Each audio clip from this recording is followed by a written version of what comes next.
Okay, so good morning, everyone, from the Institute for Spiritual Development in Oneonta, New York. Um, I'm Diana Friedell. I'm the pastor and co-director at ISD Oneonta, and we welcome you here this morning. We're going to have a lot of fun. I'm going to share screen with you. You might like to leave yourself on mute until it's time to talk. Until it's time to share.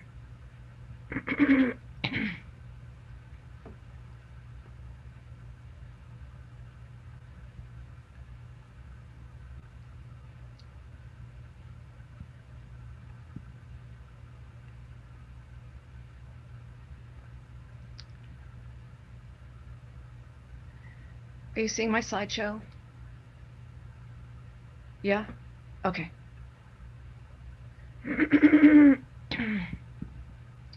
Get this out of the way.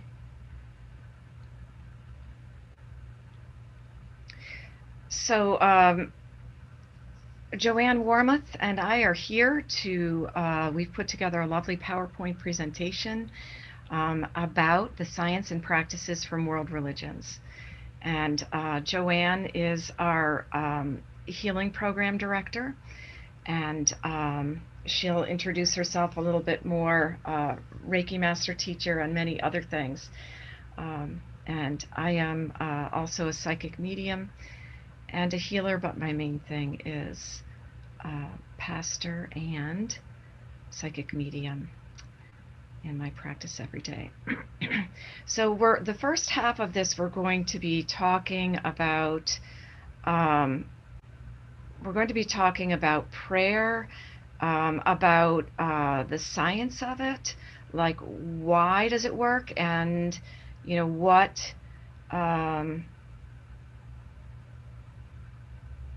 what we can use as to kind of convince ourselves that yes, indeed, this stuff really does work, just like remote healing of all kinds.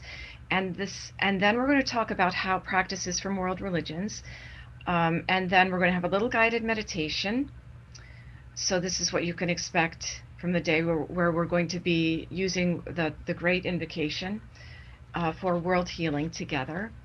And then it will be Jo Ann's turn to do her part. She's got a lovely part on forgiveness through all of the modalities that she teaches. So the first slide, prayer. This is a quote from Larry Dossey. Prayer is universal, belonging to the entire human race and not to specific religions. In a world aflame with religious intolerance, this message is more important than ever before. And that is in Larry Dossey's introduction to Thich Nhat Hanh's book, The Energy of Prayer. And we know that Wikipedia says that prayer is an invocation or an act that seeks to activate a rapport with an object of worship through deliberate communication. So it can be a form of religious practice done individually, communally, take place in public or private. It can be with words, it can be with song, it can be with chanting, it can be with complete silence.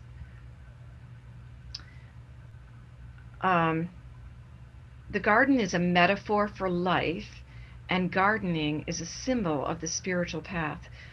So just like, it's interesting because I often get the garden in gardening in when I do a psychic reading for a client, and depending, as a metaphor, what they're picking out of the garden, and sometimes also a shopping cart. I'll get a shopping cart too. So picture yourself as going through this class today with your own little shopping cart, picking the flowers and the things that you want in your garden. So you're invited to pick and choose what works for you. There's so many different ways to pray. You'll find things today that will inspire you. And what do you want in your garden?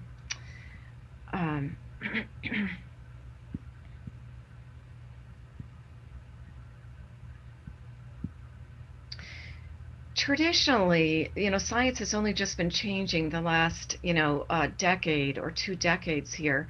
And a lot of the beliefs that have shaped the way we think, that has us think that we are just individuals, that we're really not, affecting someone else with prayer or healing is impossible. And this one is from Francis Crick.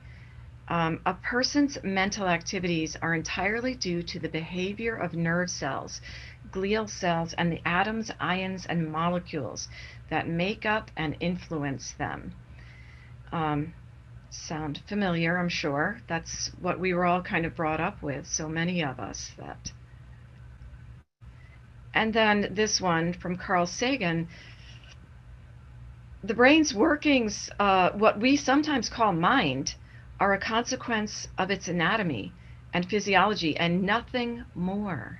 Nothing more. So that's where we start. I mean, so many of us were taught this, as we know, when we grew up, and our beliefs are in there. That's why sometimes it's so hard to find the faith. Like you've seen it work before. We want the proof. What's the proof? So this class, some of it is about the proof.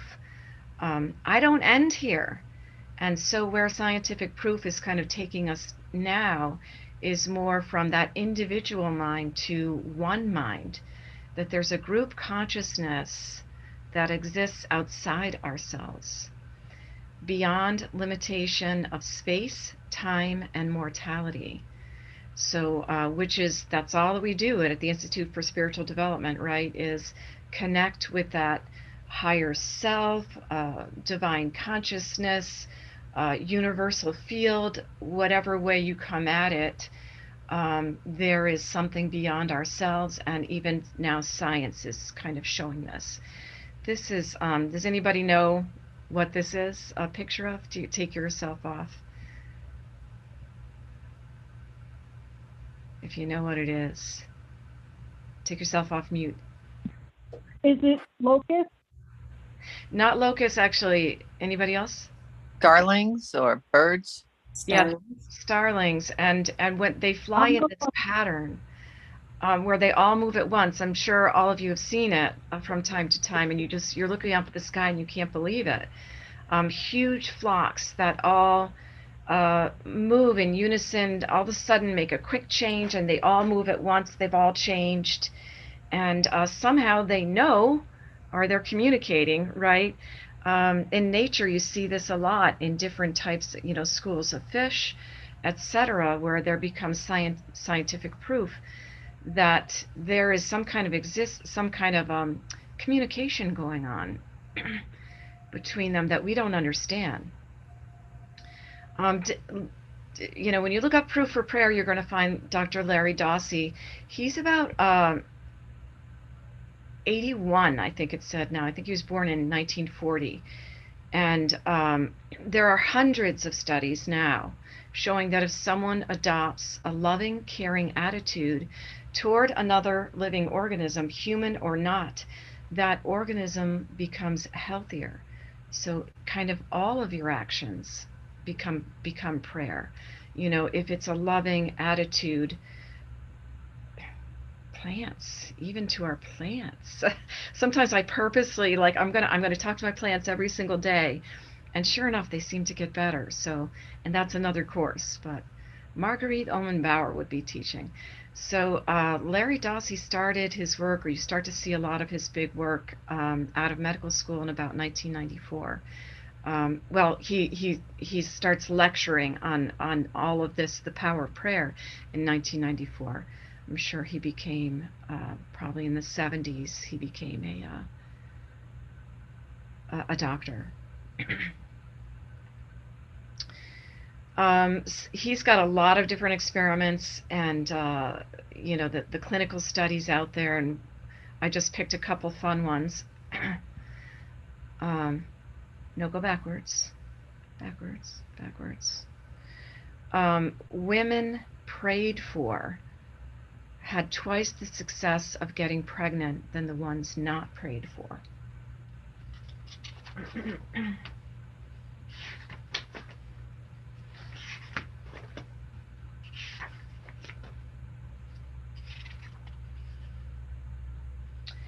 I have a little bit of notes on that. Let's see. So he has done a lot of double-blind, randomized, controlled experiments, and in this one, to see how effective prayer was in getting well. And in this one, there were infertility studies that took place in Seoul, Korea, with women getting embryo transfers in an attempt to get pregnant. And so you can see that the women prayed for got twice the success. Like he had different, nuns in a convent, national prayer collectives, etc. He had different people enrolled in these studies to be the prayer warriors, so to speak. Okay. Yeah. At that time, there were 21 studies. Now, and so many people have replicated his studies. They don't always get the same, but it's out there everywhere.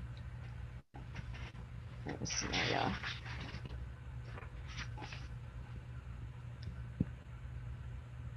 The other big one is Dr. Herbert Benson, and this is a quote from him. There's something called the physiology of forgiveness.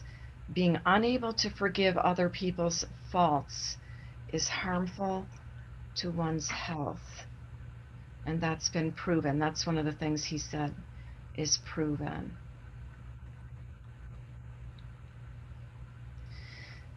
There is a link between prayer and healing. And so from his point of view, we studied people who prayed repeatedly and were very focused during the prayer. The magnetic resonance imaging showed that there was a decrease in metabolism, heart rate, blood pressure, breathing rate, and brain activity. Thus, we got a scientific proof that prayer affects body functions and fights stress. And you'll notice that scientific proof, you'll recognize meditation also. These are all effects of meditation if you're a meditator. Your alternative healing modalities, many of them have been studied, and you'll get these same kinds of positive healing effects. So you'll notice that's familiar. There are over 90 medical schools now. When my husband went to medical school in Cleveland Clinic, in Cleveland, they never paid any attention to. There was nothing on alternative therapies at all, which I think it was why it was so hard for him to break away, and begin to observe that there are positive effects to prayer and so many alternative, or now we say complementary, healing modalities. Complementary used alongside your doctor's plan. So that's the idea. It's supposed to help. There's over 90 now. When we went to the reunion at Rochester, where Ben went to his residency, one of the classes, we were so excited, was about mediums and prayer, psychic mediums and prayer, and I was like, I came in and I'm raising my hand, trying not. Yes, I have a question. So it was so neat. I had to build up my nerve to. That's something I know about, actually. So it's taught now as another prayer is another healing modality for medical students.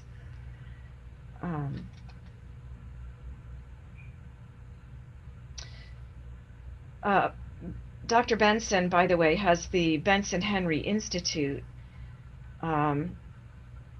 where he is still a professor of mind-body medicine at Harvard Medical School. Okay, and so he's big one on stress.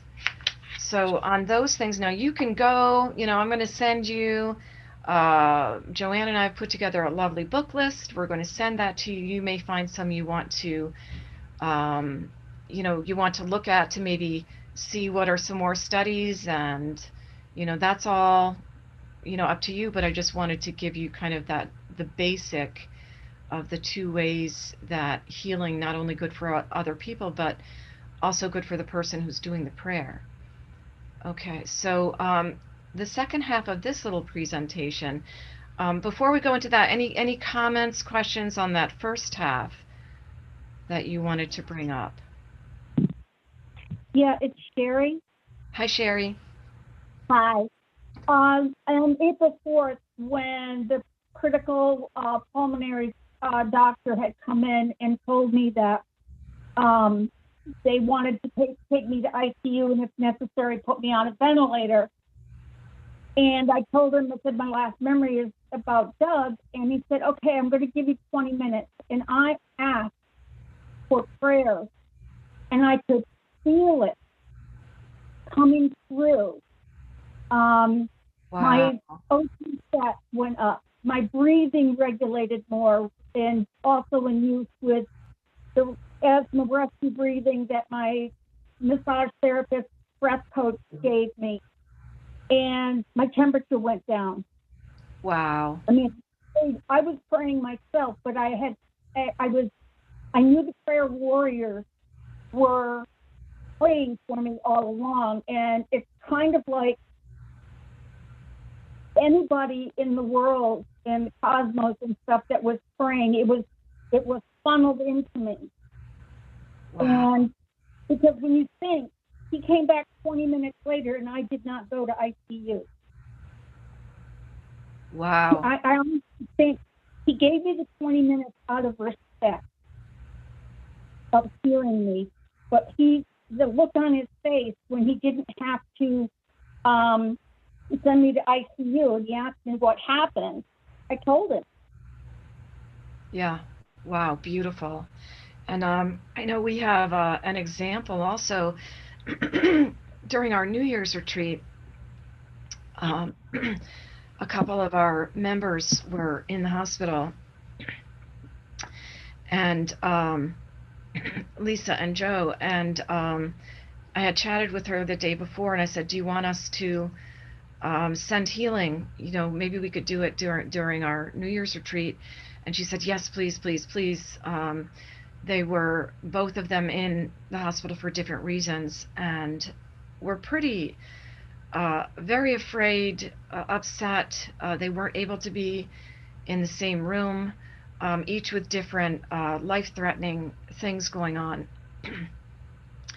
And at the end of and we actually paused at a moment. I said, we're going to meditate and send, specifically, and we were all naming names as we sent as a group, as part of the class that day. And she wrote to me later, unbidden. I didn't, she just sent me a message. She said, I don't know what you guys did, but all of a sudden I felt like the light, the sun came out, that helped, but she said the room lit up. I felt all through my body, and it was like a wham, something hit me. And she said, I asked my husband, did he feel it? Because he was in a different room, and he said he did. He said, yeah. And all the fear and the worry and the anxiety all lifted all at once. And I said, what time? So we just double checked, and it was the time. So we were definitely reaching, the fields of Joe and Lisa, and yeah, so that's another example of how powerful it is. And I'm sure it's really nice for us to hear these things, especially Joanne, I know, being head of the prayer warrior group. If she hears these stories, she's able to write them out to the prayer warriors, like you keep doing it, but you're not sure, you pray, you set aside a little time, in your meditation, you send out healing to Joanne's list, and you're not sure, is anything happening? So as the other part of this presentation is looking at the ways that different religious disciplines practice. It's very important to have that understanding that there's so many different ways that individuals pray. And I think for us, this class is also a required class both for the healing certification program, but also a required class for the ministry program. So it's important to kind of understand that, you know, sometimes people will say, you know, you meet them, my way or the highway. You know, that's an empty prayer unless you're born again, or unless you're praying only to Jesus. Or, we've all had people tell us, what we're supposed to be praying to. So, in Christian practice, I found this in a Sunday school thing, the 5 types of prayer that would help them to remember: praise, um, PATIP. So a way to kind of memorize how to do it. We show love of God. We're in praise for God, as they would call it, their source. We show our faith in God. And by the way, you have to use the word God. Okay. I had this argument with a Catholic priest when I was saying energy. And he's not energy. No, I said, don't you feel the energy on the other side of the Zoom camera? And he said, no, no, no. And he said, I don't know what you're talking about, energy. That's all. I don't believe in that stuff. God. I said, okay, then don't you feel the presence of God? It's interchangeable as far as I'm concerned, what you call this source energy, or what's on the other side. And I'm respectful of different people's language, as we try to do at ISD. Adoration, we show our faith in God. I guess it's adoring in some way. Thanksgiving, we thank God. Intercession or intercessory prayer, we're asking on behalf of others. So that's what we're doing as the prayer warrior group at ISD. If people have sent us names, we're asking on behalf of others. Petition, just imagine you're handing a petition to someone. We're asking for ourselves. We're asking for ourselves. And a lot of you, did some of you grow up with this, in your traditional upbringing? Is there anybody who was brought up Catholic and this looks familiar? Take yourself off mute if you... Okay, so we're going to continue on here. And this is just a few. This is Salah, or Muslim prayer. I'm sure you've seen it. It's you must pray at 5 times during the day, at specific times, in specific prayers, in a precise position. Okay.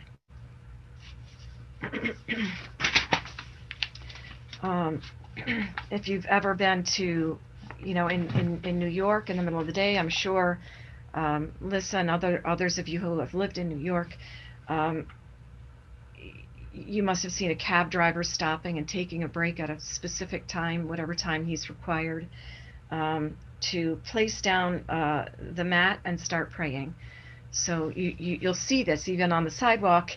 It's so interesting in New York City or other big cities. Prayer beads, 99 beads corresponding to the 99 names for God. People say they put their worries into the beads. Some people say, well, I put my worries into the beads. So as they're saying the 99 names for God. It just deepens their spirituality or their practice by doing this.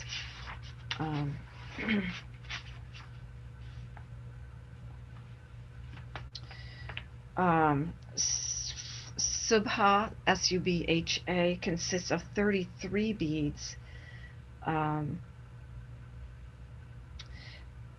which relate to a particular practice for Muslims after they have prayed, to repeat Subhanallah, glorious is God, 33 times, and all praise to be God, 33 times, and Allah Akbar, God is great 33 times.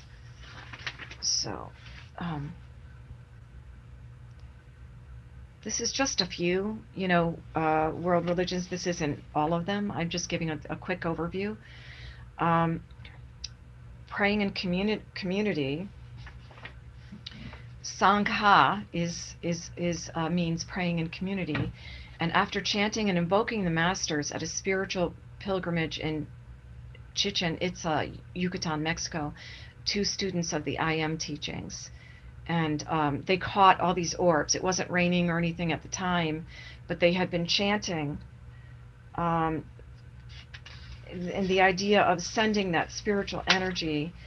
And as you're chanting together in communion, that energy is magnified and more effective. And also,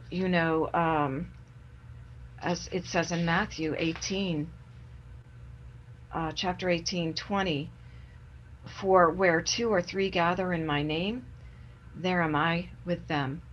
Sound familiar?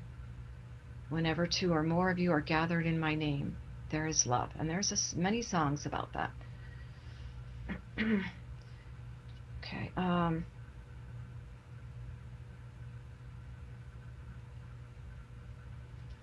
Spring equinox. The other interesting thing that they were pointing out, the 2 sisters in this picture, after they were done chanting, and they were surprised to see all these orbs, that as they looked at the orbs up closely, they looked very similar to the Mayan calendar. So the shapes inside the orb, if you look up the Mayan calendar, it looks just like that inside the orb. The Buddhist prayer wheels, and move that out of the way.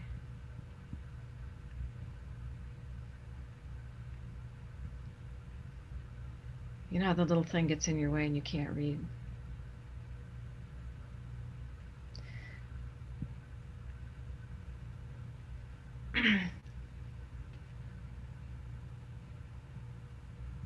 It is said that rolling your hands along the prayer wheel, spinning them, has the same effect as saying the prayers out loud. The prayers are all in symbolic. The symbols of each prayer are on the wheels. They're written in there. And so touching a prayer wheel is said to bring great purification to negative karmas and obscurations. And this particular wheel is in Mussoorie, Mussorie, if anybody's ever been to India. Mussoorie, I'm not sure how to. And we would recognize some of the things that are said if you've ever been to a yoga class or someone who does certain chants. Om Mani Padme Hum is one of them that would be inside a prayer wheel. Okay, and then Christian prayer. And, this is interesting. It's always interesting to talk to someone who's got a Christian background. My chiropractor, I was about to teach this class for the first time. And I said, hey, can you tell me, at your church, is there a specific way to pray? And I hit gold. I hit pay dirt. And he said, yeah, it's just like this. And I just kind of wrote down what he said. Yes, there's only one way to pray, and it's in the Bible. Jesus told us how to pray in the Lord's Prayer. It's right in there. And he said where it was listed, you address God as a benevolent dad. I thought that was interesting. Not mother, not, but dad. Tell him he's great. Remember the adoration from the 5 hands. Thank, again, the T, the thank you for the good things in your life. And however you pray, you use the phrase, thy will be done, trusting that his will is for my highest good, that there is a plan I may not yet see. And I know we would say that as well in metaphysical and spiritual prayer, we would say, whatever is for my highest good. Um, and we'll be going through that a little more with, you're not trying to make something happen that maybe wasn't meant to be. So, looking at the similarities here, asking for forgiveness for your mistakes and ability to forgive others for theirs. So, there's the forgiveness piece again. Um, Request strength to resist temptations in life, going places you should not be going, especially if you are trying to make a change. Psychic thought and prayer. And this is just I'm part of Paul Selig, we have a book study group that's been going on, studying the work of Paul Selig, the channeler. Um, he his series is called I Am, or we just call it the Word, and this is a quote from one of his many channeled lectures. He's written about 6 books by now, so we've kind of started with the first book, and we've been meeting for years now just to kind of keep discussing all the things in his books. If you understand, frankly, that prayer is concentrated psychic thought with an intention to applicate to the divine, you will see that application in negative ways occurs just as readily when someone sends out a negative consciousness to bid energy to change. And then the rap psychic ability has been receiving is simply a way of controlling you from your own innate ability to be in manifestation. So I think what he means there is psychic ability. Like, some people have it and some people don't. You could be it.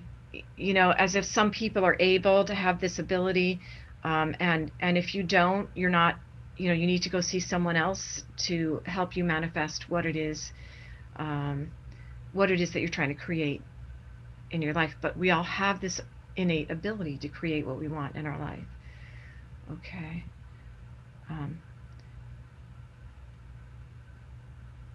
Toxic prayer. So obviously, you could be sending out, and some people actually purposely do it, to wish somebody harm. 5% of Americans pray for harm for other people. And we got to kind of catch ourselves. Oh man, I wish he would catch the coronavirus. And like, words are coming out of our mouth, with certain people. Curses, that's a curse. It's very powerful. Your words are very powerful. Curses, hexes, spells can come back to harm you, and does not hurt the person you sent it to. Okay. So especially if the person is highly protected, it's just going to bounce right off their shield and right back to you. Okay, so you don't ever want to do that. And if you catch yourself cursing someone out or wishing them harm, in the ministry program, we were always taught, say cancel, cancel. Oh, I didn't mean that. Sorry. That was a terrible, terrible thing to see, or to wish harm on that person.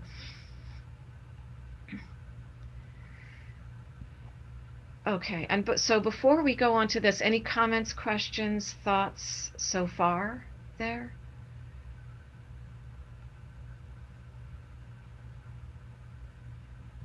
You can take yourself off mute. We can continue. It's just a short little bit left here on that one. Anyone wanted to have a comment or question, or made you think of something?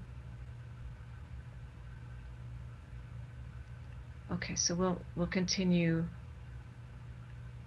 We'll continue right on.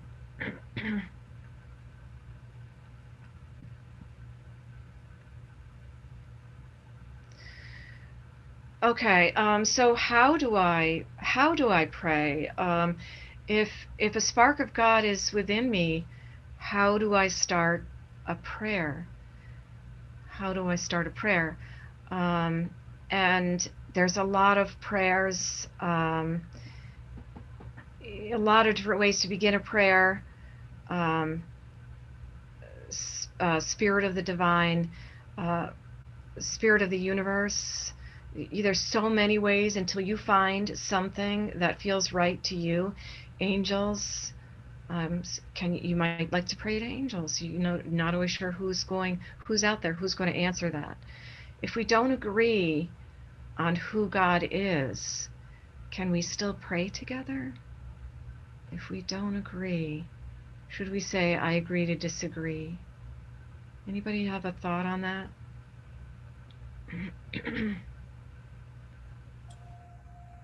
Hi, Diana. Hi. I believe that we can agree to disagree on things, Mm-hmm. and that no matter, it doesn't matter who we're necessarily calling God or the divine. It matters what the intention is. Yeah. Matters what the intention is. What's the intention? And in pure faith, even, you're walking into someone else's temple, and it's important to follow their practices. I remember going in into a retreat center where we all had to wear scarves on our head. We're like, oh, come on, we don't.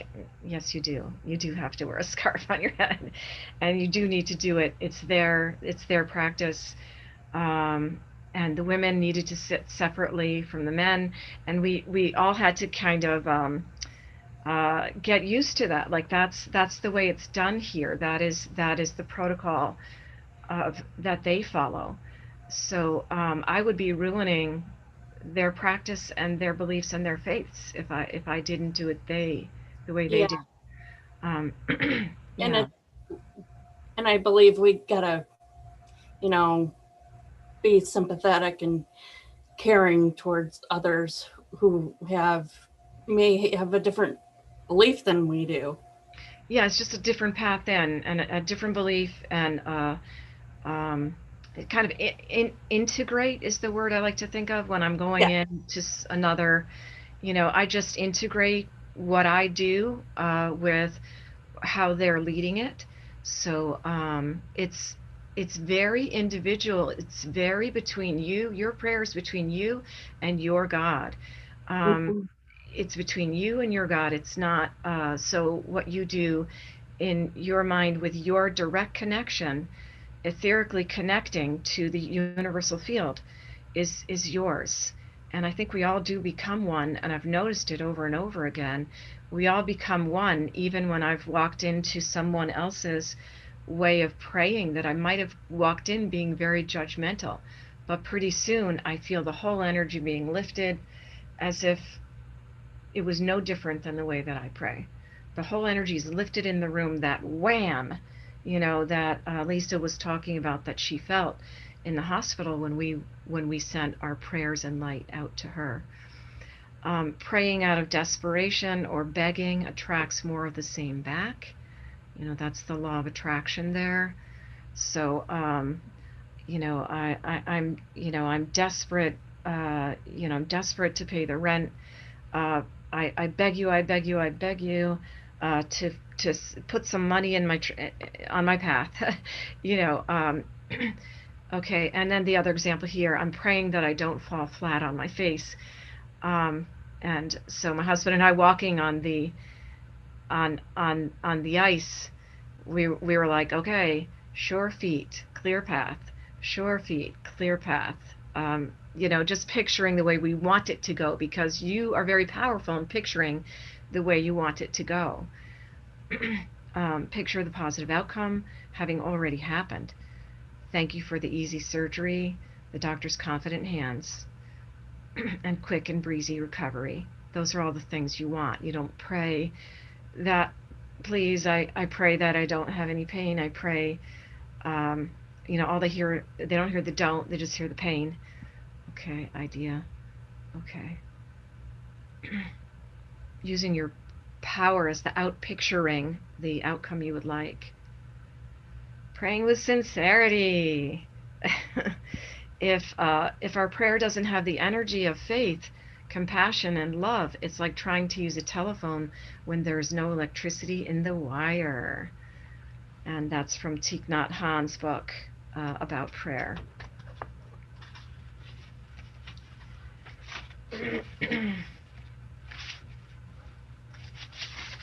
So,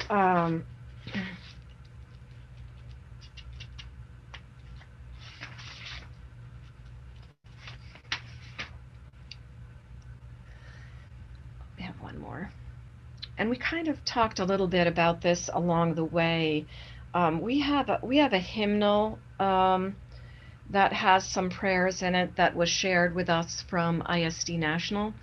That when they first put this whole Institute for Spiritual Development together back in around 1980 or 1975, maybe, they had a bunch of prayers that they gathered from different world religion and religious practices.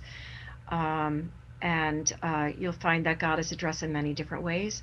Individuals seek and find their own truth. We already said, visualize what you are seeking as already done.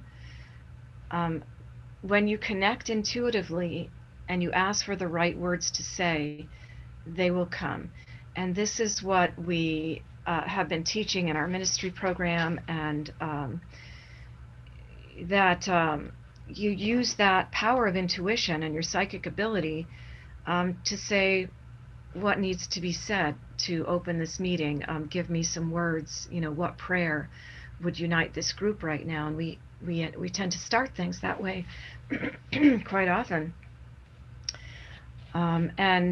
So all of us in the ministry program and the current ministers, Story, Kristen, and I are ministers, and we have another, I believe, 5 that are in the program, 4 or 5 that are in the program right now, who are working their way through and will get ordained pretty soon.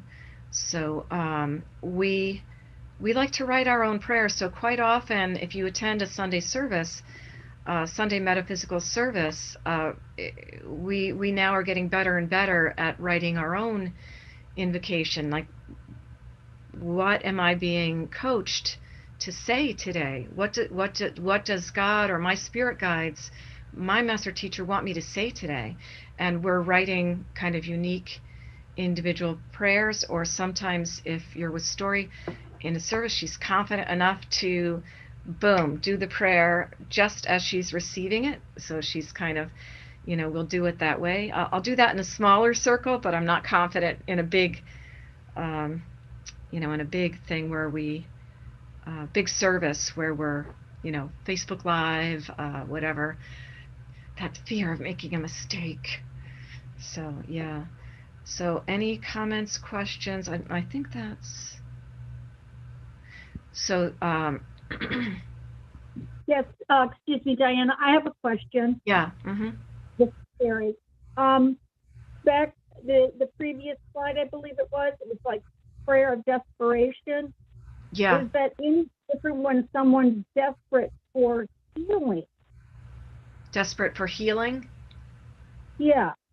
I don't know. What would you say? I think Jo Ann is going to address that in her section as the director of healing. Is that fair to say, Jo Ann? You want to take yourself off mute? Well, I was just kind of looking over some of my notes, and I concur with what, and it will be reinforce what Diana has been saying, that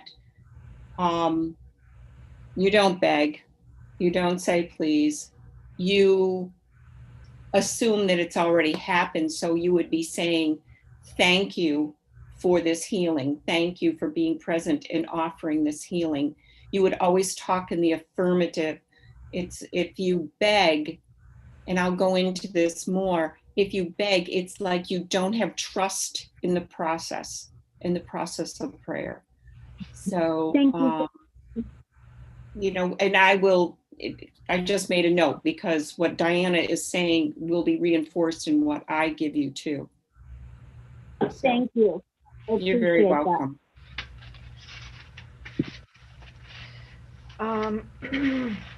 And I'm not sure. Someone asked me, "What is your religion?" And I said, "All the paths that lead to the light." Um, I'm not sure who said that. I think I just found it with no particular attribution to that quote. So I just liked it. I thought, what a nice way. We thought of this as a garden, a spiritual garden that you create for yourself, and you can pick and choose and throw stuff out and put something new in. You find a new prayer. I'll be sending you, or I'll give you a Google Drive with all the handouts on it that shared with this class that have a lot of different prayers that you could decide to add to your practice if you like it. And right now, we are going to do a little guided meditation.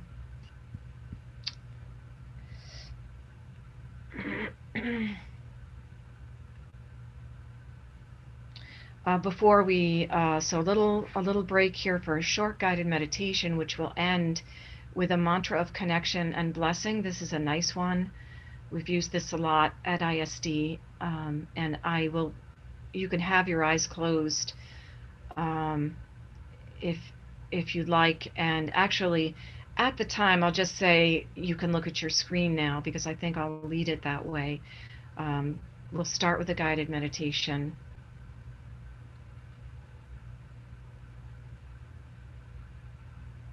So get yourself in a nice, comfortable place.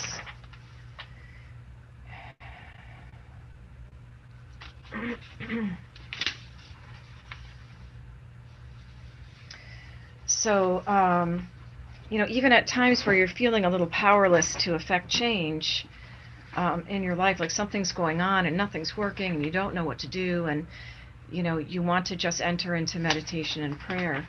Um,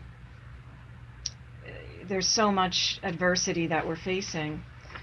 And, but you can invoke, in your prayer, the love and light of the divine that we experience through meditation. And in this meditation, we all become creative agents for the good of humanity, and widen the channel for this divine help to reach the masses of humanity with this invocation, and to reach us and our personal lives. And while we're saying it, while we're doing it, we can use this power of visualization and picture humanity learning to cooperate and acting unselfishly from wisdom and compassion. So in your handouts is going to be the Great Invocation, and that is one of the most powerful and widespread world invocations that's used. And when we join with other souls who are using that invocation at the same time for world healing, we add to the magnetic group light that comes with the prayer itself. So in this case, we're going to be using the mantra of connection and blessing. When we are at our kind of most transcendent state, so we're most connected, so it's even more powerful.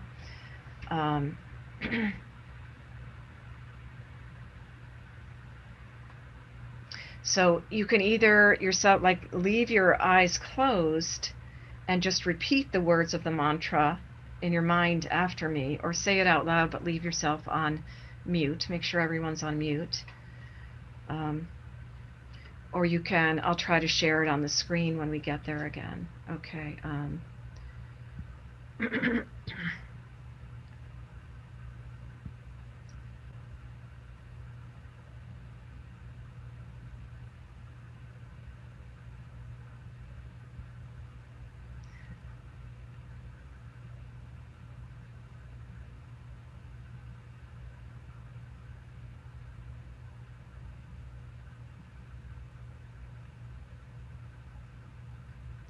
Okay, I'm going to play some music.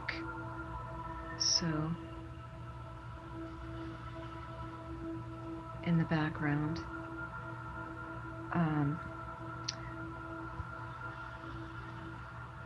Let me know if it's too loud or too soft, or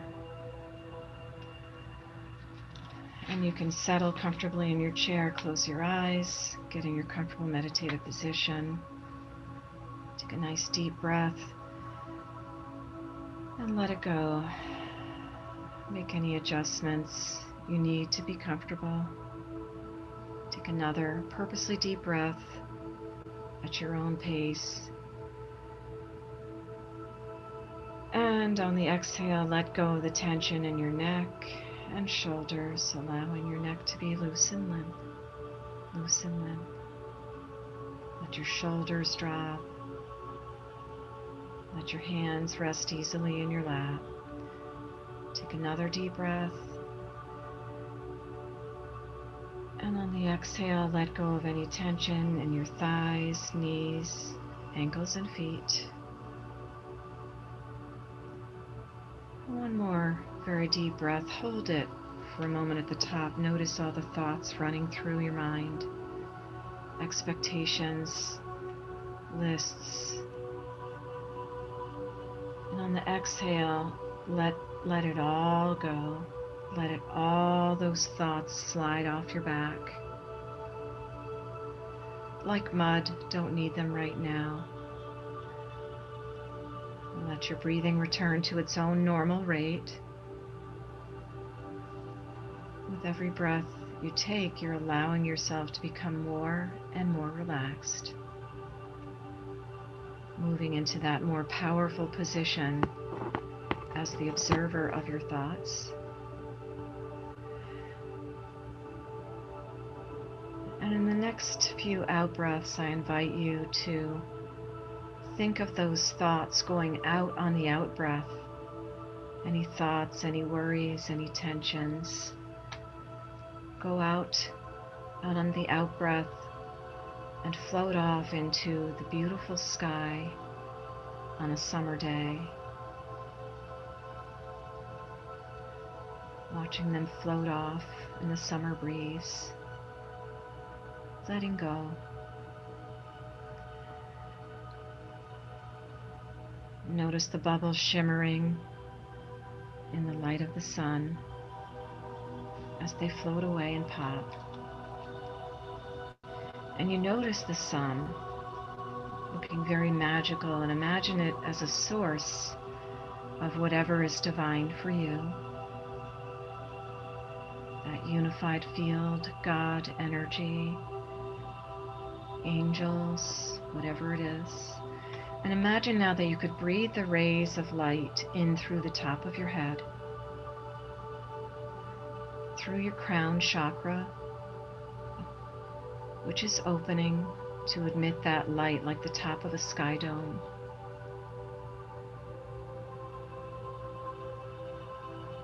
And as you breathe in this beautiful shimmery light, say to yourself, balance.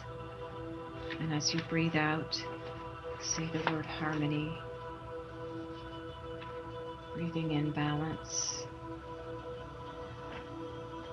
Breathing out harmony. Affirming your intention and your faith and your visualization for peace and harmony within you, in your world, and in the outside world.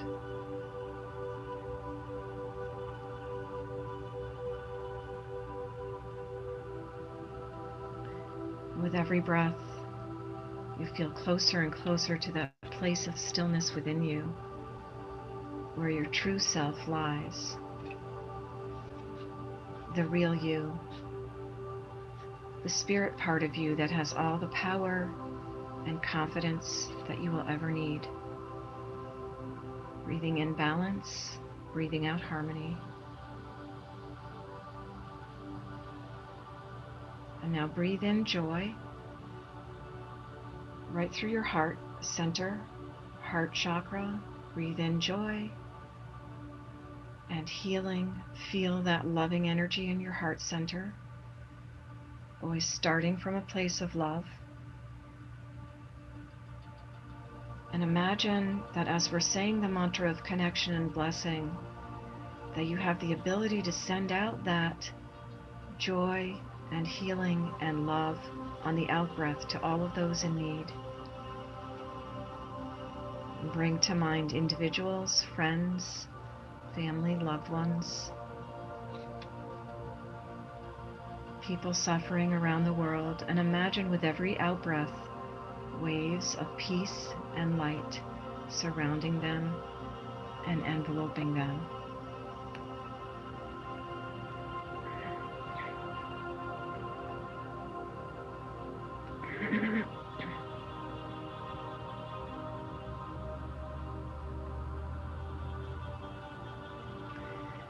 And you can repeat after me as we start the mantra of connection and blessing as you continue to send waves of light. Repeat after me or look at the screen where it's being shared. I am one with my group sisters and brothers, and all that I have is theirs.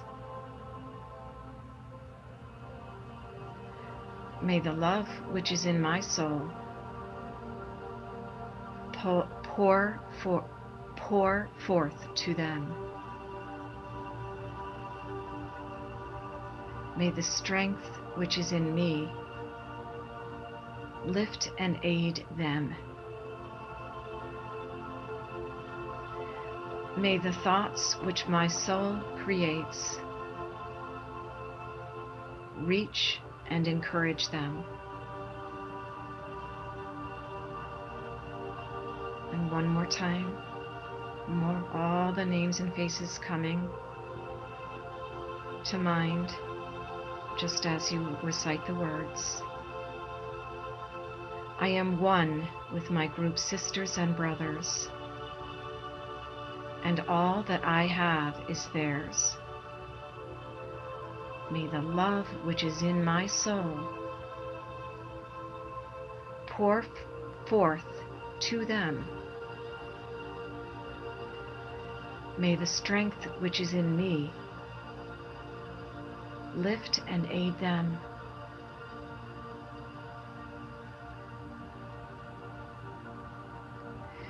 May the thoughts which my soul creates reach and encourage them.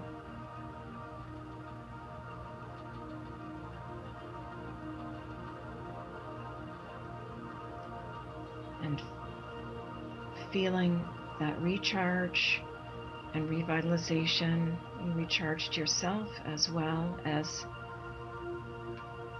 sent, so to speak, healing through the unified field to those who you intended to. You're ready to come back. Rub your fingers together. One more deep breath of the light to recharge and revitalize you for the day. And blow it out. Feel the seat beneath you, becoming aware of the others participating in this class today. And when you're ready, in your own time, open your eyes and return to the room.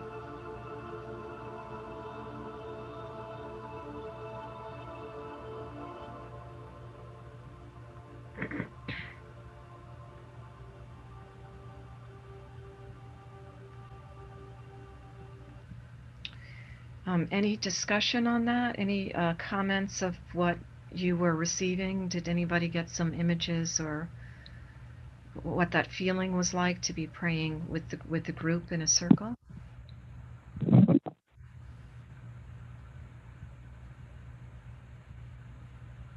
Yeah, it's Sherry. Hi. I was out in space and I felt like I was in this, it's not really a black hole, but it was, everything was still. There was no noise. It was completely silent, but it felt like there was, I guess maybe the best way to describe it is like being in the womb and floating in the amniotic fluid. Mm. It was wonderfully peaceful. Good. For me, the message I got is slow down.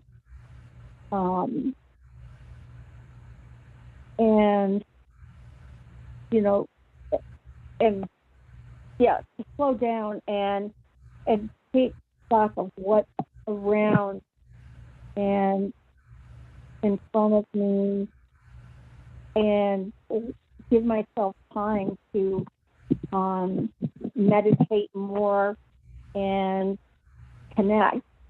So that's what I got out of it. Good. Thank you. Thank you for Sure. sharing. Anyone else want to share something? Lissa? I just had when the part of it where it's you said joy, feel joy. Mhm. I realized that that's a choice to feel joy. You can stop and go, I'm going to choose joy right now, and even though you might have to dig around a little to get there.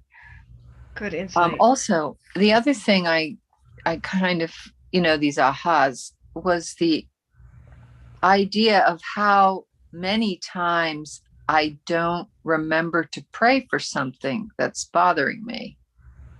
I just don't go there. And there's so many things that I could actually help myself. I do think and I was thinking about this during the meditation, the desperation has brought me to prayer so many times.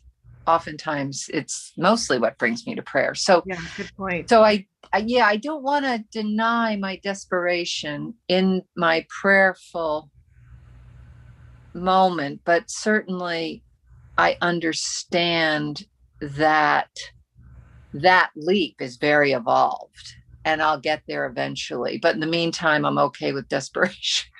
Yeah, it's a big leap. And yet, when despair is a human emotion, it's on the human, the emotional guidance scale that you see with Abraham and so many others, the emotional guidance scale. So it's a human emotion. And if you can get to a point in meditation where you're connected, like Sherry was describing, you feel so floaty and so connected to the universal field, your true self, which is why I always say that you're now at a place where you're seeing from the true self point of view, is the place where you don't experience emotion. So it's like it's you're giving yourself this wonderful break from the human experience for a moment. Like everything could be crashing down around you, and you go, okay, I need to call God in. Let me just look out the back window and just sit here and meditate and say a mantra or say something, just the words we were saying, or something, some simple little thing that's going to be my tool. So it ends up going into your toolkit. You know, breathing in.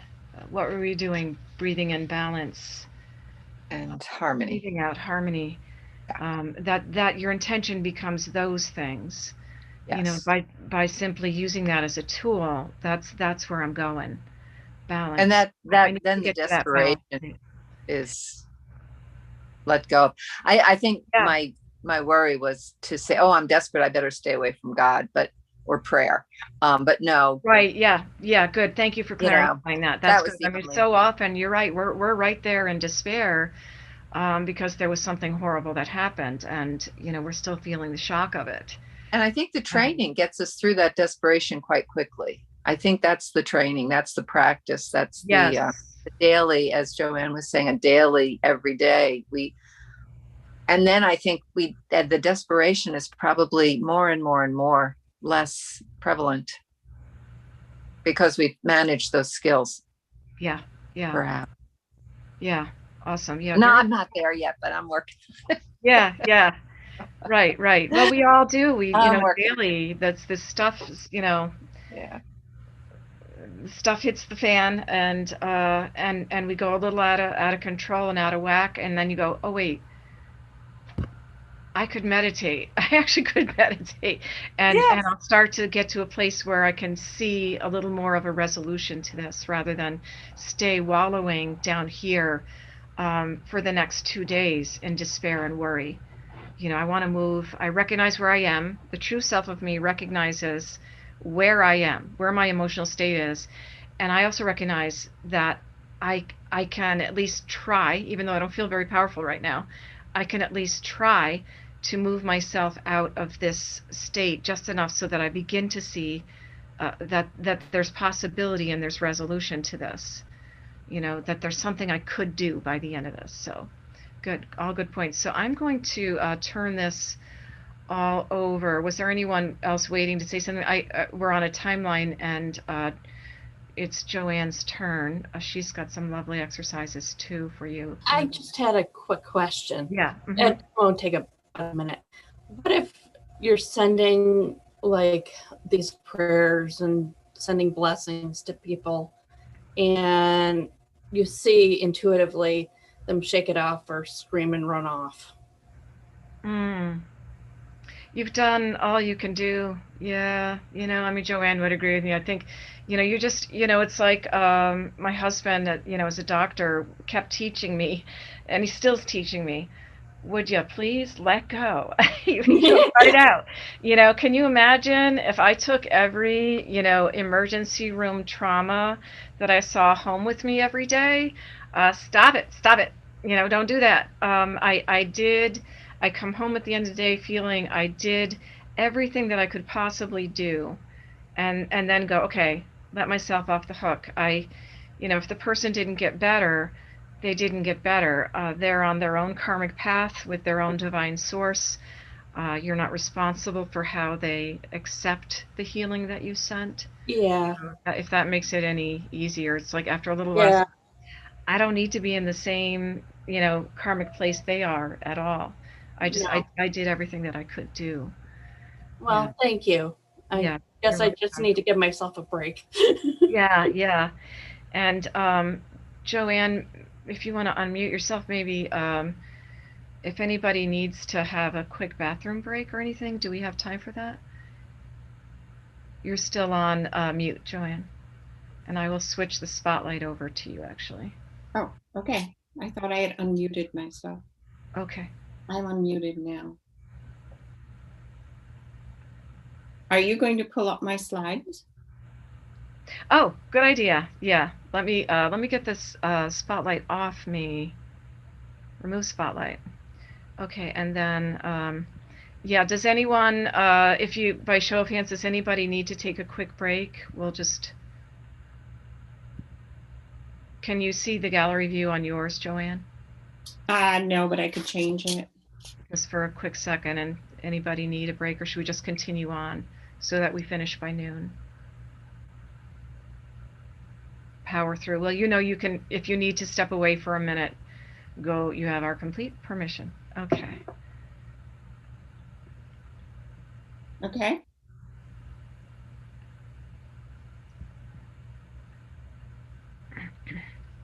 There you go. Okay, thank you very much and welcome. I think, though, that after that lovely little meditation that Diana put us through, I'm going to suggest that a little bit of a wake-up call before I get into this. I call it the 3 thumps, and it's actually not mine, it's Donna Eden's, but I want you to start here at the collarbones. This is K27. It's the end of your kidney meridian. And just thump. Then go here to thymus. This is your energy for life. And thump. It's like your Tarzan. And then here on your sides is your spleen. And you're waking up the immune system. And just kind of shake that all off and come back with me. Angels and the Wings of Forgiveness.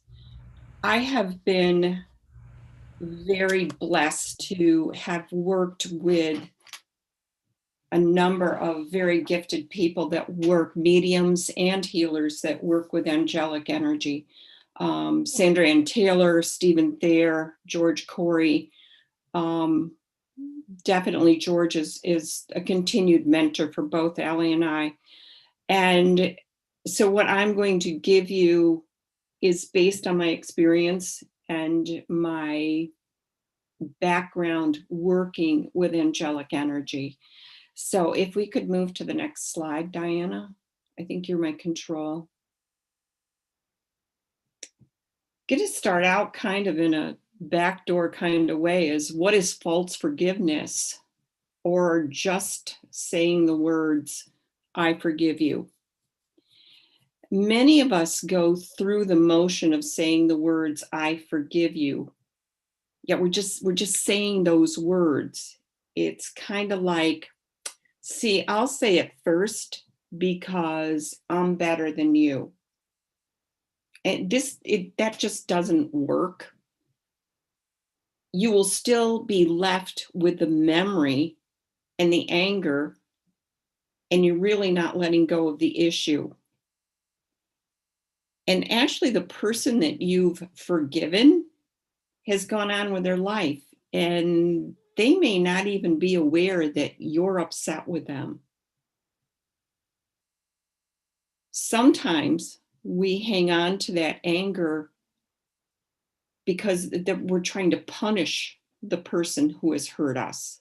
So this is kind of like false forgiveness. It's letting the ego get in the way and say, I forgive you. And before this person, they may not even realize that they've done anything to harm you or to hurt you. If we could go to the next, please. To achieve true forgiveness, there has to be a change in energy. Kyle Gray, who's an angel expert from the UK, tells us that forgiveness diverts us from anger, resentment, and deep-rooted fear, and guides us like a pair of wings towards peace, love, and calm. He describes forgiveness as miraculous. It's the moment that changes the way we think about and experience person or ourselves. So there's an energy change that's taking place. Next. I want you to know, though, that forgiving is not forgetting. We remember and we learn. We don't want that experience ever again, or we will not tolerate such behavior. So we set those parameters. We're not going to forget it. We just don't want that ever to happen again, and we're not going to tolerate that kind of behavior. Next.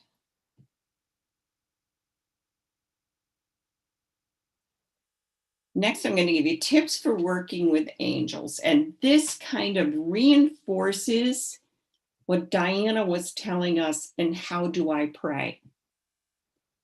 You always speak in the affirmative.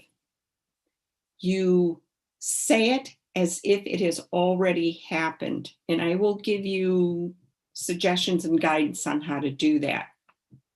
You always say, thank you. You start out by saying, thank you. There's no begging. There's no please. If you beg, if you say please, it shows that you don't have true trust in the process. It's kind of what I was sharing with Sherry just a little bit ago. You don't want to beg. You want to show that you have trust in the process. If we could go to the next one, please. Our steps to forgiveness. The first step in forgiveness is the willingness to forgive. It's the first step. And I'm not sure what my next slide is, Diana. Okay. All right. So I'm going to tell you how we're going to do this. Our steps in this journey towards forgiveness. I'm going to lead you on a meditative journey. In that meditation, we're going to call upon angels to join us.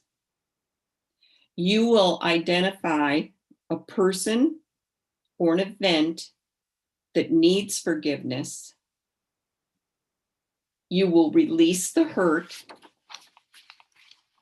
And when I bring you back, you're going to pick up a pen and write a short note to your guardian angel. And we always start that note out. If you've done any of my transformation classes, you know that we always start out by saying, Heavenly, this time we're going to say, Heavenly Guardian Angel, thank you for. And you're going to come up with what you're going to thank them for. These are just some suggestions. So when you come back, healing me as I release this past situation, and thank you for blessing all involved. Thank you for healing me to see that whoever is doing the best they can, and I love and forgive them. Thank you for letting me see that I can forgive and be forgiven as I release this situation to heaven. Thank you for removing this energy that binds me and setting myself free. These are just suggestions on how you write that note. Then I'm going to tell you that you're going to sit with that note for a few days and see what comes up. By saying, see what comes up, you might find a feather outside your door. A friend that you haven't heard from in a long time sends you an email or gives you a phone call. See what happens. Then I'm going to suggest that you ceremoniously destroy it, either by burning it with some sage or burying it, which would be very difficult to do right now. So at this point, I'm going to lead you through a meditative process to release a situation, transform, I should say. You're going to transform something that's you need to forgive, either a person or a situation or yourself. So if you could take a moment, sit comfortably in your chair, place both feet flat on the floor, sit slightly away from the chair back, keeping your spine straight. Place your hands comfortably in your lap. Let your elbows be heavy. Gently relaxing your shoulders away from your ears. Lift your head gently. Tuck your chin slightly. Slowly close your eyes. And I want you to imagine yourself a mountain. You're strong, grounded, and balanced. During the next 3 breath cycles, you will breathe in through your nose and exhale through your mouth, sighing gently with each exhale. Keep your breath equal, pausing briefly after each inhale and exhale. Then I want you to continue to breathe in a relaxed manner. If your thoughts start to wander, just bring them back to your breath.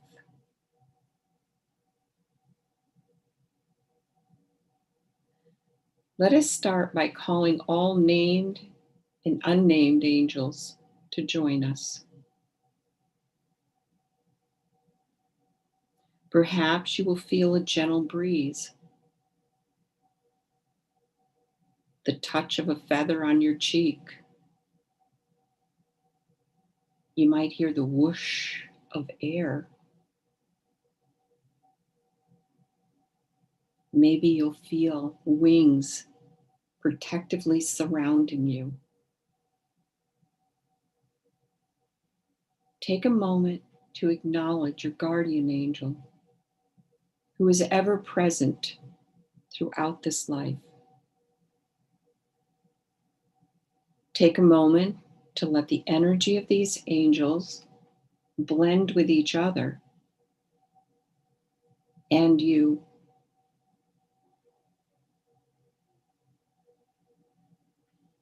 Imagine you are walking on a freshly mowed meadow path. Your steps fall silently on the green carpet. You look to the right and to the left. You see tall blades of grass gently moving with the breeze.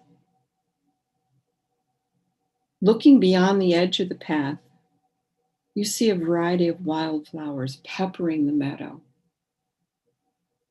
A whiff of honeysuckle tickles your nose, and a butterfly floats past you.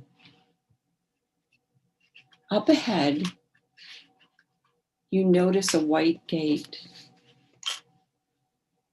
The white is like no white you have ever seen before. It sparkles and glistens, beckoning you forward. Reaching the gate, you notice a brass latch. Pausing for a moment, you study the intricate drawings etched into the brass. You wonder what the symbols might mean. You are encouraged to open the gate and walk through. You are now walking into a forest. The path has fallen leaves and twigs that rustle with each step. A fox watches you from beyond a fallen tree, and chipmunks scurry to move out of your way. You inhale the fresh scent of balsam. The tree canopy seems to be miles above you. Breaks of light start to appear ahead of you, and you notice a path leading into a clearing. The most beautiful lake you have ever seen lies before you. Trees line the entire shore, and gentle waves are breaking on the rocks in front of you. You see a bench with your name carved into the wood. You sit watching the waves come and go, in, going out, feeling relaxed and centered. You notice a stone along the shore that looks different than all the others. Its color, size, and shape invite you to pick it up. This is your forgiving stone. It starts to warm in the palm of your hand. You are invited to seek forgiveness for an individual or event that lingers with you in a troublesome way. You are encouraged to transmute your feelings of hurt and betrayal into this stone. Pulling into your memory what this experience looked like, the emotions involved, perhaps the temperature of the environment. Is it hot? Is it cold? You may want to assign it a color. Does it show to you as a bright, burning red or orange? A cool blue? Perhaps there's a smell attached.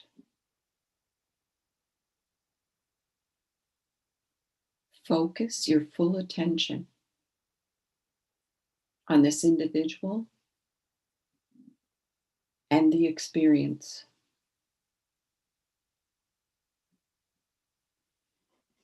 The stone begins to warm in your hand, taking on all aspects of this experience that troubles you. This experience you wish to forgive and release. When the stone becomes almost too warm to hold anymore, you close your palms around it one last time and toss it gently into the water. As you watch the ripples disperse on the water, you feel a shift, as if something is being gently removed and lifted away from you. You feel light, peaceful. You look at the horizon and see the sun is slowly setting. It is time for you to return. You take one last look around and turn to go back down the path through the forest. You feel a connection with the creatures of the woods. Harmony. When you reach the gate and start to pass through, you turn one last time to say goodbye to the forest. As you close the gate, you receive the message that you can return here anytime. This is your sacred space. A joyful vibration fills you as you walk the soft meadow trail back. Wiggle your fingers. Shift your head from side to side. Take a few deep breaths. And when you're ready, open your eyes, gradually becoming fully aware of your meditation space. Pick up your pen and begin to write with these words: Heavenly Guardian Angel, thank you for. Remember, you are working with angelic energy. So write down something you believe will bring the highest good and the highest forgiveness and healing. You can go with the things that I have suggested, or you can come up with some of your own affirmations at this point.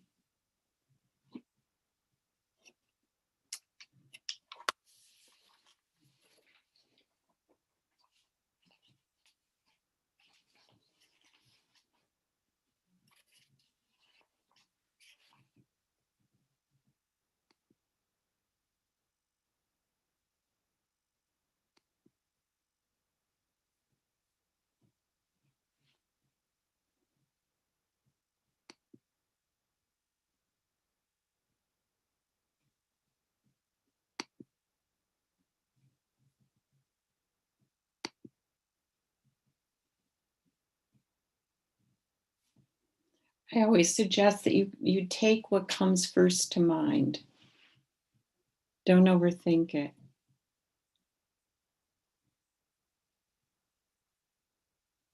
And it can be as short as 2 or 3 sentences or one.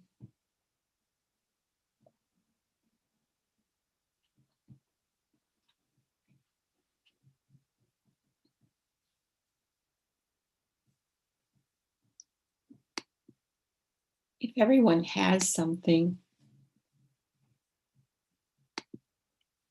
Diana, I think I have one more slide. Can we move to the last slide? Did everybody get this written down? Because I was still writing. Oh, okay. If not, just another minute or so. When you're all ready. There's no rush.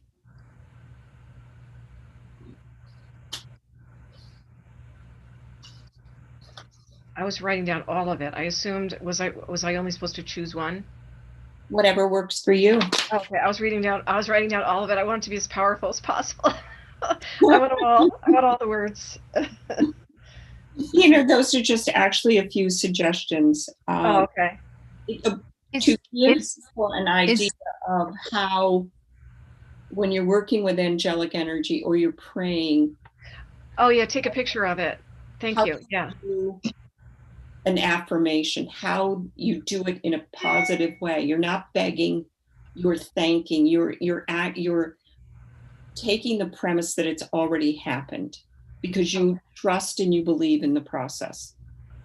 So that's kind of how the wording is, that you can do this in your own words. I just wanted to share that, the goal in all of forgiveness, as I went back and I told you, you don't forget, but what you're doing is changing those wounds into wisdom. That's your goal. You're going to grow from all those experiences, and you're going to grow in a positive way. So you're going to change those wounds into wisdom that you'll be able to help others, because other people are going to have similar situations that you're going to encounter, and you're going to be able to use your wisdom to help them.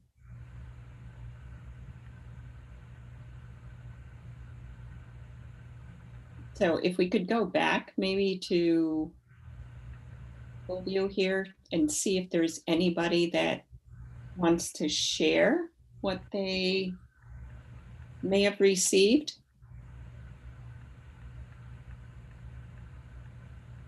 All right, Joanne, Yes.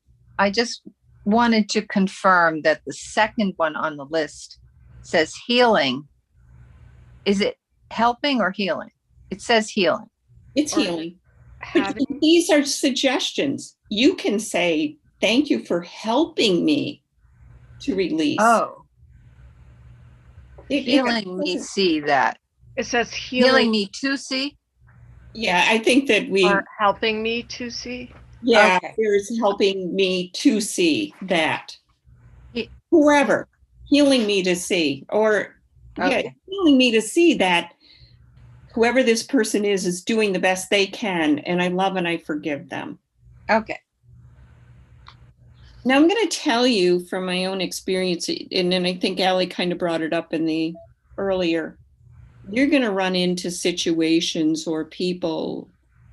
I have a difficult extended family situation.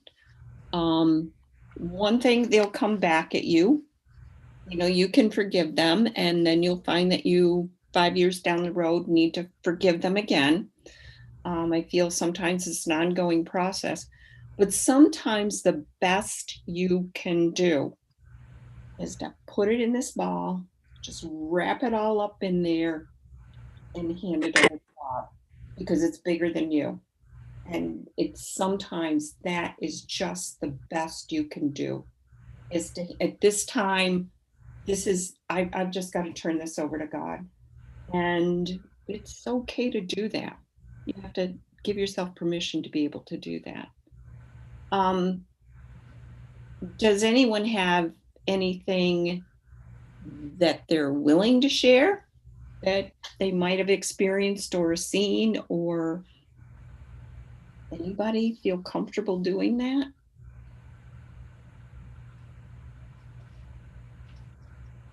Yeah. I had another question at the point in the meditation where we're holding the rock and it's warm and then it gets hot. And I think maybe I missed, is something going in?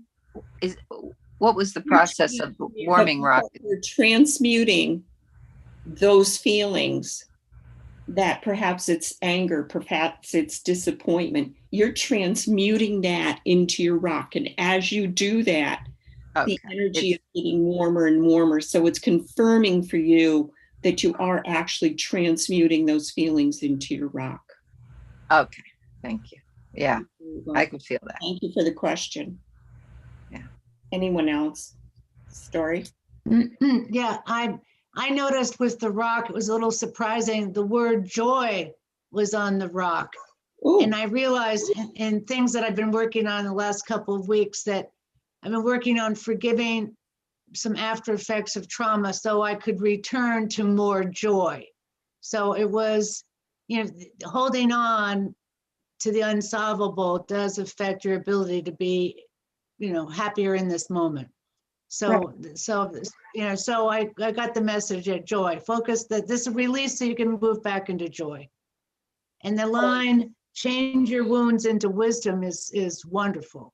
Change your wounds into wisdom. I want to engrave that one. Yeah, That's I think beautiful. that's very powerful too. Change wisdom. Thank you. Probably have it engraved somewhere on the wall in front of me. Any more questions? Because if we don't, is there anyone else that wants to share? In closing, I do have a prayer that to bring us to closure.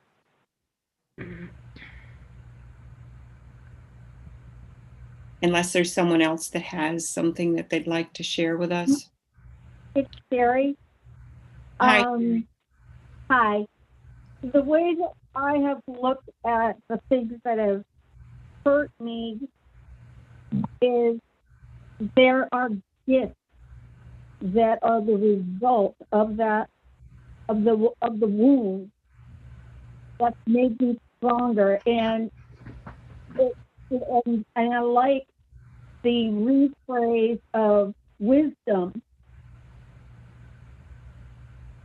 And I know that the very first thing that came to me when I started writing was thanking for the grace of forgiveness.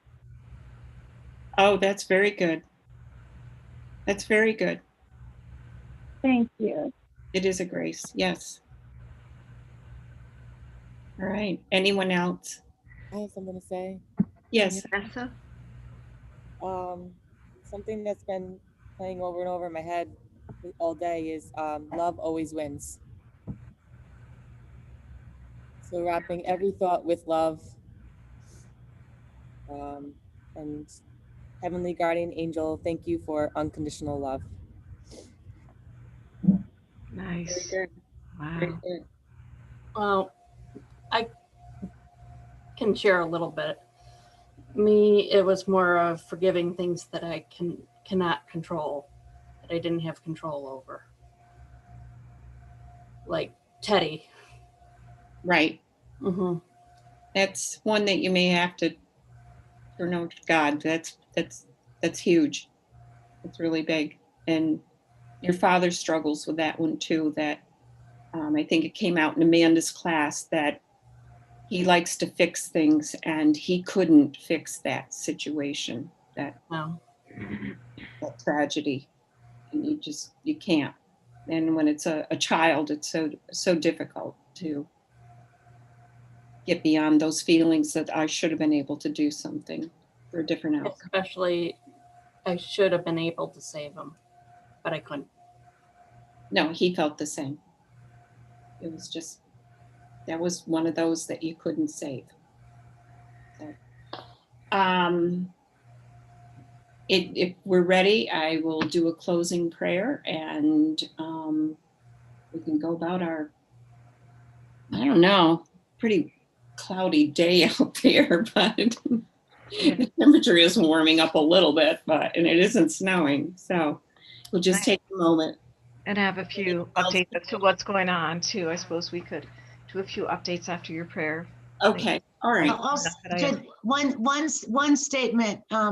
Prayer help the motivation to release a lot of things, no matter how very difficult. It helps release your karma.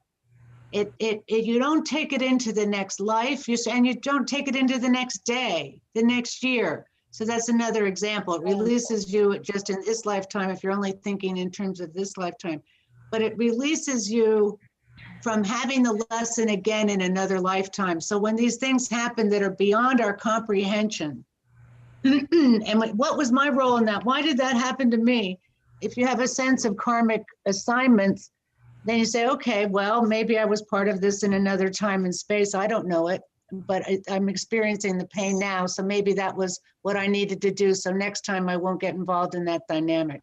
So Right. that helps me move through things that feel unforgivable, so that helps me. Thank you. That's Thank you, Story. Thank you. Okay. Taking a moment for prayer at the end of our prayer toolbox workshop. You may not recognize me, and you may not know who I am. Let me help you remember. I've been with you since the beginning, before you entered time and space. I knew who you were. I've watched you since you were a seed planted deep in your mother's womb. I watched you grow from a single strand of DNA. I was with you as you developed and prepared to enter the world. I was there at your birth. I have traveled with you since your first steps, and I will be with you when you take your last breath. When I look at you, I see beyond your skin. I don't see your organs and I don't see your flaws. When I look at you, I see a being bursting with light. I see you filled with unlimited potential. I look at you and wonder why you get so upset, stressed, frustrated, and mad. I look at you and hope that one day you will see what I see. I see a body, but within that, I see a soul. I see you as a child, but I know you as a friend. I am here to serve you gladly, and I wait for you to call. I have seen you through your challenges. I've seen you rise and fall. I have never forgotten you, and I hope you will remember me, because I'm standing right here with you now. We were together once, and we danced among the stars. I am here now to tell you something that I really want you to know. You are free and innocent. You are as perfect as can be. You have not let life down, the Creator, or me. You are forgiven already. You don't need to ask. All you have to do is accept it. But that's no easy task. Are you ready to accept it? Because I'm telling you the truth, and I'm your guardian angel. You are forgiven. It is time to accept it. You are love. Love holds no boundaries. You are unbound, whole, complete, and healed. Love is who you are. I love you. Amen. And blessed be. That was beautiful. Can you send that to us? It's taken from, it's actually written by, and yes, I can find a way to do that. But I do need to give credit to Kyle Gray, who is an angel healer. United Kingdom loves angels, especially the Irish. They're very big into angels. So he happens to be an angel expert from the United Kingdom, but that they're, Allie and I are both practitioners of integrated energy therapy. And the other country in which that is like huge is Scotland and Ireland, because they're very big angel people. So yes, I will find a way to do that. That's beautiful. Yes, I thought it was too. So, and I think his book, I gave that information to Diana, is on the book list that is available as well. So, and will become part of this permanent program. So Okay, thank you. Thank you. And just a few things off the top of my head. Any of these things, I mean, you'll find at isdoneonta.org. And I think everybody is already following us on Facebook. There's a new ISD national site, ISD International. So you can go on there and just double check. And actually, one of the really interesting things, I haven't done it yet myself. I think I'm going to do it. I didn't find time. Is Reverend Kathy Kirsten, who's an astrologer from Sparta, New Jersey, does astrology sessions. She's been doing them her whole life. She's incredibly gifted. So she reads the astrology of the full moon. And that is up there on the ISD International, and I believe I shared it on our ISD Facebook page as well.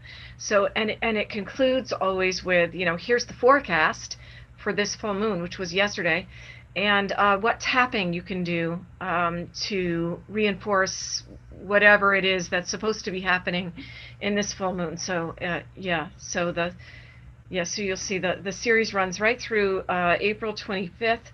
The whole series, Toolbox series, is up on the front page of the website. Just click on that pink little document, and it opens up to the Google Drive where you'll see all of them listed with links. And on the 25th, we're very excited. We're going to be outside. And may it be a clear and sunny and beautiful day because we'll have Tapash doing a ceremonial fire with we were talking about chanting, so with some singing and sacred mantras and things like that. So a wonderful way to finish, and we'll be outside and be able to have kind of a picnic on that day. So the next one I think is up there. Just double check the list. So you can still now, only if you sign up today. They may have closed it off. I was going to say you can still sign up for the whole series. And our next one is, whose turn is it next? Off the top of my head. Healing. Let me see. Exit. It's me. Telepathy, okay, thank you. Yeah, the superpower behind prayer, right? Which both of you touched upon. Yeah, both of you touched on that. Yeah, just yep, a little bit. Yeah, and a church service, Sunday, metaphysical service on Zoom, Sunday, March 7th, and our usual circles. I think a lot of you have already participated in. So if you want to participate in a circle, just double check the calendar and the day. I'm the one who does the website, so if you ever find something's not working or a link isn't working or something, just let me know. Also, if you want to join the prayer warriors, do you want to say something about that? Send me an email, and the more people that we have, the better, because we always have someone that's available and holding the space, because it's difficult to make every single day. It's a practice for me because it's kind of, I initiated this, but it's kind of transitions me from the craziness of my day into evening. So, but that's what happens to work for me. If that doesn't work for you, please don't hesitate to join, because anything that you do at any time during the day is providing light, and I appreciate that, and so does everyone on the list. So it's suggested 5 o'clock to 5:15, but if you are meditating at a different time and of the day, it doesn't matter, like whenever it fits into your day, or you have to skip a day. But we'll make sure to send, because I think we have separate links, Lissa. So sorry we didn't realize that this morning, and we'll try to be aware of that. So we'll have to make sure everybody gets, those were the only two who signed up for the whole series, was Lissa and Carol. So good. Anything else? Diana? Yeah. This is Sherry. I signed up for the full series. Oh, Sherry too. Okay. Okay, so I'll make sure, so Sherry, Carol, and Lissa are on the list for the whole series. Okay, good. Okay. All right. Have a good day, everybody. Thank Thank you. you so Thank you much. so much, everyone. You, Bye. meet you in prayer. Yeah, let us know how you liked the class, and we will send out all the handouts and links for you. Okay. Thank you. Thanks. Thanks. Bye. Sherry,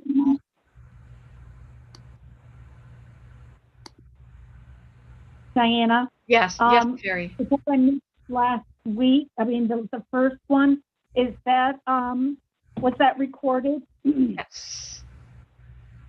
Let me just make a note to send Sherry the first. Would that be Renee's prayer class? Right. Thank you. Okay, thank you. Have a good day. You as well. Bye-bye.